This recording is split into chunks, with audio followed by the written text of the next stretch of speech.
serial data transfer in Scrap Mechanic.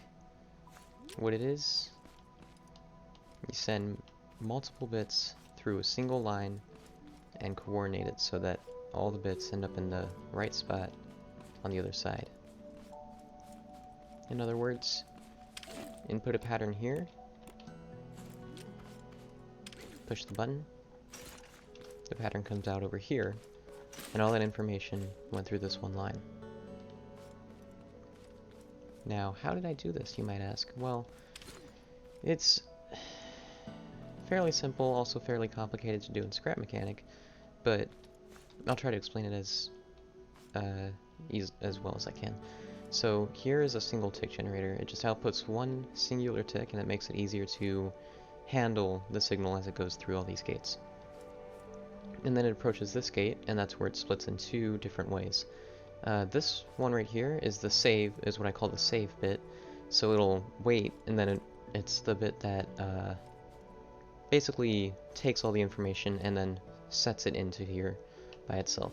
So yeah, so that bit will just go through here, and later on it'll come and play, is pretty much what I just said.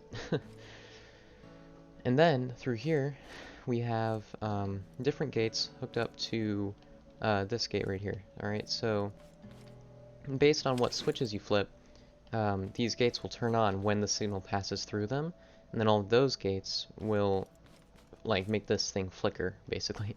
So if you were to say just do the first switch and the last switch, you would see it flash once and then flash again later on. And it's a bit fast to see, but it works. Also, over here, I haven't exactly worked this out yet, but basically all these are toggle bits. Basically, if they receive an input, they'll toggle their state. So if you move around the switches and make a different pattern without pressing the button again first, it'll just sort of mess everything up. But yeah, you can fix it if you just sort of see which bits are on.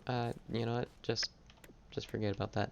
So anyways, that's pretty much serial data transfer. Yeah, just one initiation bit, and then the rest is data. Goes through here, gets saved into memory, and that can be used for a multitude of things. And this might even lead on to perhaps a computer build, maybe even like Pong or Tetris or something, if I can make something that complicated in Scrap Mechanic. And that's pretty much it, guys. I'll make a second version that solves the problem of the toggle bits, but other than that, I'll see you next time, and Spud Guy out.